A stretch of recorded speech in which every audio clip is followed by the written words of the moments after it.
2025년 12월 1일 월요일 매일 성경 읽기 쉬운 성경 335일차 고린도 후서 1장. 인사. 하나님의 뜻에 의해 그리스도 예수의 사도가 된 나 바울과 형제 디모데는 고린도에 있는 하나님의 교회와 아가야 전 지역에 있는 모든 성도들에게 이 편지를 씁니다. 하나님 우리 아버지와 주 예수 그리스도께서 내리시는 은혜와 평강이 여러분에게 있기를 빕니다. 환난 후에 드리는 감사. 우리 주 예수 그리스도의 하나님과 아버지를 찬송합니다. 그분은 인자하신 아버지이시며 모든 위로의 아버지이십니다. 하나님은 우리가 여러 가지 환난을 당할 때 위로해 주셔서 우리가 하나님께 받은 위로로서 여러 환난을 당한 사람들을 위로할 수 있게 하셨습니다. 그리스도의 고난이 우리에게 넘쳐나는 것처럼 그리스도로 말미암아 받는 우리의 위로도 넘치게 되었습니다. 우리가 환난을 당한다면 이것은 여러분을 위로하고 구원받게 하기 위한 것입니다. 우리가 위로를 받는다면 그것도 여러분을 위로해 주기 위한 것입니다. 위로로 여러분은 우리가 당하는 고난과 동일한 고난을 받을 때에 오래 참습니다. 여러분을 향한 우리의 소망은 확고합니다. 왜냐하면 여러분이 우리가 당하는 고난에 참여한 것처럼 우리가 받는 위로에도 참여하고 있음을 알기 때문입니다. 성도 여러분, 우리가 아시아 지방에서 당한 환난을 여러분이 알아주시기를 원합니다. 우리는 감당하기 어려운 환난을 당해 삶의 소망조차 없었습니다. 마음속으로는 사망 선고를 받았다는 느낌마저 들었습니다. 그러나 이렇게 된 것은 우리 자신을 의지하지 않고 죽은 자를 살리시는 하나님을 의지하도록 하기 위해서였습니다. 하나님께서는 이렇게 무서운 죽음의 위기에서 우리를 구원하셨으며 앞으로도 구원하실 것입니다. 우리는 하나님께서 계속해서 우리를 구원해 주실 것이라는 소망을 하나님께 두겠습니다. 여러분도 기도로서 우리를 도와주십시오. 하나님께서 많은 사람들의 기도를 들으시고 우리에게 은혜를 주셨는데 이 일로 말미암아 많은 사람이 하나님께 감사하게 될 것입니다. 바울이 방문 계획을 바꾸다. 우리의 자랑은 이것입니다. 이에 대해서는 우리의 양심이 증언합니다. 우리는 하나님께로부터 오는 정직함과 성실함으로 세상의 지혜가 아니라 하나님의 은혜를 따라 세상에서 처신하였습니다. 특히 여러분을 대할 때는 더욱 그러했습니다. 우리는 여러분이 읽고 이해할 수 없는 것은 쓰지 않았습니다. 여러분이 우리를 부분적으로 밖에는 이해할 수 없었으나 장차 우리 주 예수님의 날에 우리가 여러분을 자랑스러워하는 것처럼 여러분도 우리를 자랑스럽게 여길 수 있다는 것을 완전히 알게 되기를 소망합니다. 나에게 이러한 확신이 있었기에 처음에 여러분을 방문할 계획을 세웠던 것입니다. 그러면 여러분은 은혜를 2배로 받게 될 것입니다. 나는 마케도니아로 가는 길에 여러분을 방문하고 마케도니아에서 다시 돌아오는 길에 여러분에게 들러 여러분의 도움을 받아 유대로 갈 계획이었습니다. 내가 깊이 생각도 하지 않고 이런 계획을 세웠을 것 같습니까? 인간적인 동기로 계획을 세워 마음으로는 아니요라고 생각하면서 말로는 예 그렇습니다 라고 할 것 같습니까? 하나님께서 신실하신 것처럼 우리는 여러분에게 예라는 말과 아니오라는 말을 동시에 하지 않았습니다. 실루아노와 디모데와 내가 여러분에게 전했던 하나님의 아들 예수 그리스도는 예라고 하면서 동시에 아니오가 되시는 분이 아니셨습니다. 그분에게는 항상 예만 있었습니다. 하나님의 모든 약속이 그리스도 안에서 예가 되었습니다. 그러므로 우리는 그리스도를 통해 아멘이라고 함으로써 하나님께 영광을 돌립니다. 여러분과 우리를 그리스도 안에서 굳게 세우시는 분을 하나님이십니다. 하나님께서는 우리에게 기름을 부으시고 우리가 그분의 소유라는 표로 인을 치시고 그 보증으로 우리 마음에 성령을 주셨습니다. 하나님을 내 증인으로 모시고 말하는 것인데 내가 고린도에 가지 않는 것은 여러분을 아끼는 마음 때문입니다. 또한 여러분의 믿음을 우리 마음대로 지배하려고 했던 것도 아닙니다. 여러분이 믿음 위에 굳게 서 있으므로 우리는 단지 여러분의 기쁨을 위해 여러분과 함께 일하는 사람일 뿐입니다.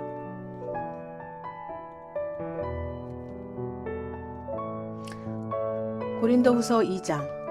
나는 이번처럼 여러분의 마음을 아프게 하고 싶지 않아 다시는 방문하지 않겠다고 결심하였습니다. 내가 여러분의 마음을 아프게 했다면 내가 슬프게 한 여러분 이외에 나를 기쁘게 해줄 사람이 또 누가 있겠습니까? 내가 지난번 편지에 이런 내용을 쓴 것은 내가 여러분에게 가게 될 때 나를 기쁘게 해 주어야 할 사람들로부터 슬픔을 당할까 염려했기 때문입니다. 또한 나는 나의 기쁨이 곧 여러분의 기쁨이라는 것을 확신합니다. 지난번 편지는 여러 환난과 마음의 고통으로 인하여 많은 눈물을 흘리며 쓴 것입니다. 그러나 그 편지는 여러분을 슬프게 하려고 쓴 것이 아니라 여러분을 향한 나의 사랑이 얼마나 깊은지 알게 하려고 쓴 것이었습니다. 잘못한 자를 용서하라. 내 마음을 아프게 한 사람이 있었다면 그 사람은 나를 아프게 했다기보다는 어느 정도는 여러분 모두를 아프게 한 것입니다. 내가 어느 정도라고 말한 것은 너무 심하게 말하지 않으려고 하는 것입니다. 많은 사람에게서 그 사람이 받은 처벌은 이미 그것으로 충분합니다. 이제는 그를 용서하고 위로하여 그 사람이 너무 슬퍼하거나 낙담하지 않게 해 주십시오. 그러므로 내가 여러분에게 간곡히 부탁합니다. 그 사람을 향한 여러분의 사랑을 다시 한번 보여주십시오. 내가 여러분에게 편지를 쓴 것은 모든 일에 순종하는지를 시험하여 알아보기 위해서였습니다. 여러분이 누군가를 용서한다면 나도 그 사람을 용서하겠습니다. 그리고 용서할 일이 있어서 내가 용서한 것이 있다면 그것은 그리스도 앞에서 여러분을 위해서 용서한 것입니다. 또한 이 일로 우리가 사탄에게 속지 않기 위해서였습니다. 사탄의 계획을 우리가 모르는 것이 아닙니다. 바울의 근심과 평안. 내가 그리스도의 복음을 전하기 위해 드로아에 갔을 때 주님께서 내게 복음을 전할 수 있는 길을 열어주셨습니다. 그러나 나는 그곳에서 내 형제 디도를 만나지 못하여 마음이 편치 못했습니다. 그래서 나는 그곳 사람들에게 작별 인사를 하고 마케도니아로 떠났습니다. 그리스도 안에서 항상 우리를 이끌어 승리의 행진을 하게 하시며 어디서나 우리로 그분을 아는 지식의 향기를 풍기게 하시는 하나님께 감사드립니다. 우리는 구원받은 사람들에게나 멸망당하는 사람들에게나 하나님 앞에서 그리스도의 향기입니다. 멸망하는 자들에게는 죽음에 이르게 하는 죽음의 향기이지만 구원받은 사람에게는 생명에 이르게 하는 생명의 향기입니다. 그렇다면 이 일을 하기에 합당한 사람은 누구이겠습니까? 우리는 많은 사람들과는 달리 돈을 벌기 위해 하나님의 말씀을 팔고 다니는 사람들이 아닙니다. 우리는 하나님의 보냄을 받은 사람답게 하나님 앞에서 그리고 그리스도 안에서 진실하게 말합니다. 고린도후서 3장 새 언약의 일꾼. 우리가 또다시 자화자찬을 하기 시작했다고 생각하십니까? 혹은 우리가 어떤 사람들처럼 여러분에게 보일 추천장이나 여러분에게서 받은 추천장이 필요한 사람입니까? 여러분 자신이 바로 우리 마음속에 썼고 모든 사람들이 알고 또 읽고 있는 우리의 편지입니다. 여러분은 우리의 사역의 결과로 나타난 그리스도께서 보내신 편지입니다. 이 편지는 먹이 아니라 살아계신 하나님의 성령으로 쓴 것이며 돌판이 아닌 사람의 마음판에 쓴 편지입니다. 우리는 그리스도로 인하여 하나님 앞에서 이러한 확신이 있습니다. 우리는 이런 일을 할 수 있는 자격이 우리에게 있다고 생각하지 않습니다. 우리의 자격은 하나님께로부터 나옵니다. 하나님께서는 우리에게 문자가 아니라 성령의 언약인 새 언약의 일꾼에 합당한 자격을 주셨습니다. 그것은 문자는 죽음을 가져오는 반면 성령께서는 생명을 주기 때문입니다. 돌판에 새겨져 있는 죽음에 이르게 하는 율법에 의한 직분도 영광스럽습니다.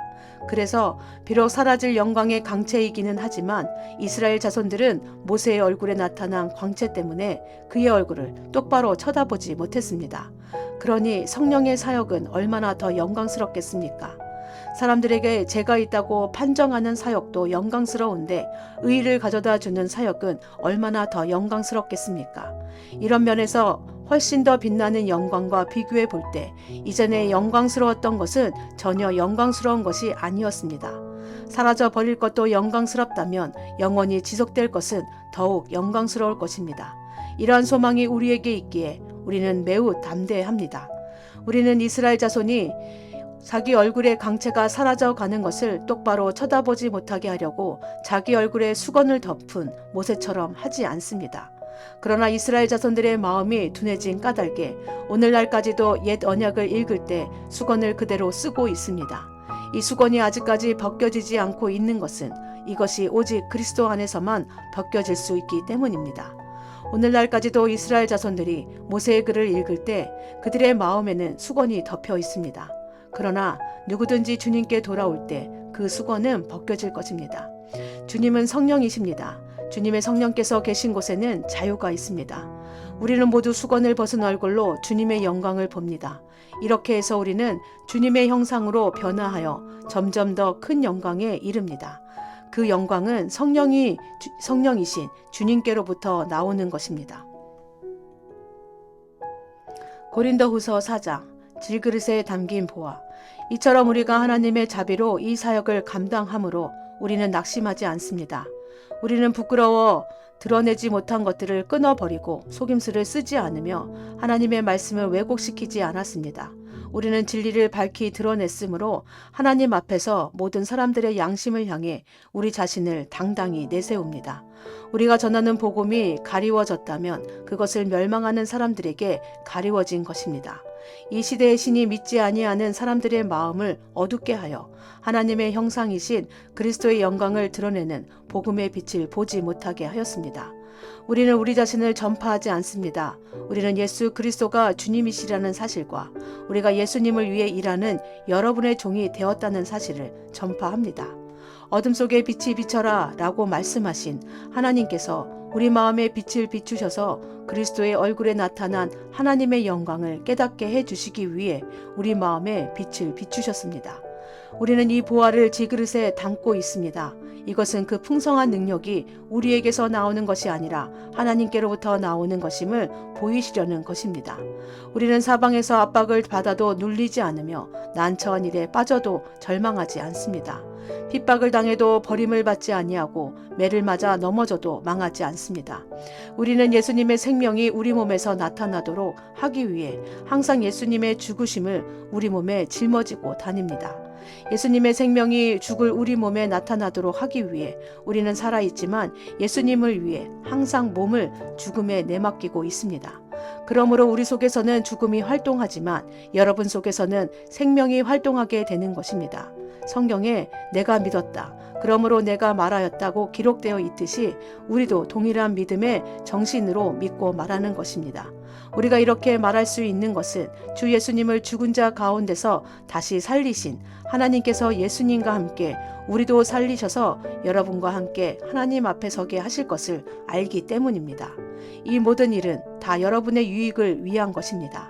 그래서 하나님의 은혜가 점점 더 많은 사람들에게 이르러 감사가 넘치게 되고 그들은 하나님께 영광을 돌리게 될 것입니다.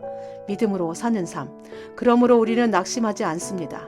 우리의 겉사람은 점점 낡아지지만 우리의 속사람은 날마다 새로워지고 있습니다. 우리가 지금 겪고 있는 가벼운 환난은 장차 우리가 받게 될 영원하고 한량없이 큰 영광을 가져다 줍니다. 우리는 보이는 것들에 시선을 고정시키는 것이 아니라 보이지 않는 것들에 시선을 고정합니다. 이는 보이는 것은 한순간이지만 보이지 않는 것은 영원하기 때문입니다. 아멘.